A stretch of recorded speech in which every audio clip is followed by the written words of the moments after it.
وكنقول لهم بان الحضور ديالكم كيقوينا وكيزيد الشجاعه ديالنا. فالحضور ديالكم اليوم هو حضور مهم بالنسبه لنا.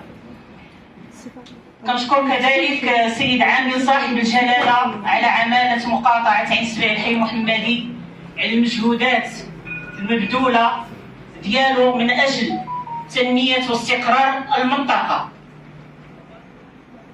الساده الحضور، نعلن اليوم تضامننا المطلق مع ساكنه درب ولي الشريف، درب السعد وبلوك الريال، ونرفض رفضا قاطعا بالمساس باستقرار هذه الساكنه وساكنه الحي المحمدي بصفه عامه، مع العلم ان البنايات المتواجده بدرب السعد وبلوك الريال كلها بنايات حديثه العهد وليست بقديمه. بالنسبه لدرب ولي الشريف نطالب بمنح الترخيص للساكنه من اجل الهدم والاصلاح واعاده بناء منازلهم حسب التنسيق السابق. ويجب ان لا ننسى بان درب ولي الشريف هو منطقه تاريخيه معروفه على الصعيد الوطني، كانت قلعه للمقاومه وقلعه النضال من اجل استرجاع استقلال المغرب وضد الاستعمار. كما ان هذه المنطقه من اهم المناطق ديال الحي المحمدي الذي تخرج منها عدد مهم من الكفاءات الثقافيه والسياسيه والرياضيه والفنيه. يجب كذلك ان لا ننسى الموروث الاجتماعي الذي ورثناه عن اجدادنا وابائنا من التلاحم والتضامن الاجتماعي الذي يعم هذه المنطقه، والتطبيق المقوله الشهيره المغربيه اللي كنقولوا عار الجار على الجار الذي يطبق بالحرف في هذه المناطق. فهذا جزء من ذاكره الحي المحمدي ولا ينبغي ان نفرط فيه او نسامح فيه. فهذه كلمات مجلس مقاطعه الحي المحمدي وككل كنتفقوا عليها. النقطه الثانيه،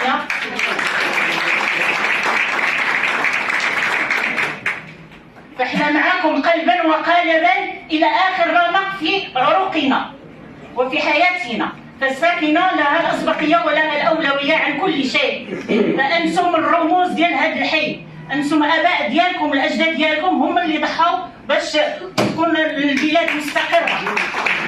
فاول مرجع محمد الخامس من المنفى رجل الحي المحمدي هو الاول، وراه تسمى الحي المحمدي نسبه لمحمد الخامس رحمه الله وطيب الله ثراه.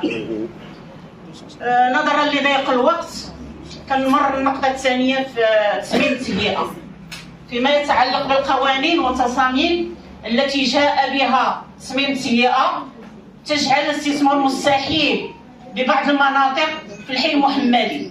اذكر هذه المناطق وهو الحزام اللي عطاونا فيه اف بلس 8 اف بلس 10، ولكن اللي داز على شارع بوحماد، شارع مولاي اسماعيل، امام المجازر البلديه، السكنه العسكريه اللي عطاونا سمحوا لنا سوى ب 25% او 30% من بناء الارض المراد بناؤها، وترك الباقي المساحات الخضراء والممرات الراجلين. فهذا نرفضه سيد الرئيس رفضا قاطعا. فعلاش اللي ما يساهموش معنا بحال اللي ترخص في المقاطعات الاخرين وعطاوهم مناطق استثماريه تمكنات من تشغيل اليد العامله ديال المنطقه. حنا كنطالبوا بمناطق استثماريه تمكنوا من تشغيل ابناء الحي المحمدي. فانت في مجلس المدينه وانت على علم بهاد الترخيصات اللي سمحت للمقاطعات الاخرين. حتى مقاطعه الحي المحمدي من حقها دير مشاريع استثماريه كتشغل اليد العامله ديال ابناء الحي المحمدي.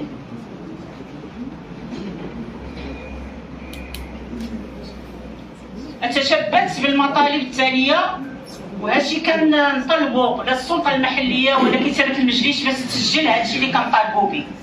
اولا على درب مولاي الشريف، درب السعد وبلوك الريال، ثانيا على المناطق اللي عطاونا فيها نبنيو غير 25% ولا 30% وكيحدوا الاستثمار فرص العمل لابناء الحي المحمدي. وغادي نجيب التوصيات الاخرى اللي دائما حتى هي كنادي بها. اولا اضافه طابق بمشروع الحسن الثاني القديم من بلوك 1 الى بلوك 11، وذلك من اجل تمكين الساكنه من التسويات العقاريه ديال الاملاك ديالها. فتما كاين اير بلس 2 كنطالبوا باير بلس 3 من اجل حل المشكل ديال هذا الملف. هذا الملف راه ساهل المفعول وقطع اشواط اللي هي مهمه، ولكن كيتوقف على واحد المساعده من طرف الوكاله الحضريه يعطيونا اير بلس 3 باش نحلوا المشاكل. ديجا هذا الطابق الثالث راه موجود ومبني بمواصفات ديال الملكيه العقاريه. هذه من جهه ثانيه كنطالب بتوحيد العلو بالبنايات المتواجده بالتجزئه السكنيه الموحدين. فكاين ديور اللي فيهم اير بلس 3 وديور فيهم اير بلس 2. ان هذا راه ظلم وحيف بالنسبه للساكنه. كنطلبوا باش توحد العلو في اير بلس 3. كنطلبوا كذلك توحيد العلو بواجهات بعض الشوارع. كاين المناطق اللي فيها اير بلس 4 خاصه في شارع بورقدان. انا تقريبا سايق عندي غير هاد التوصيه، خاصه في شارع بورقدان اللي عطاو الناس اير بلس 3 وقبالتهم كاين اير بلس 4. وكنطالبوا اير بلس 4 لجميع الواجهه ديال شارع بورقدان وكذلك الخليل، مادام ان البقعه ديال بوحماد ديال دوار سي حمد تعطاتها اير بلس 4، فهي نفس المنطقه. كنطالبوا بتوحيد العلو في هذه المنطقه كلها، الخليل شارع بورقدان وما جاورهم تما كاين. وشكرا سيد الرئيس.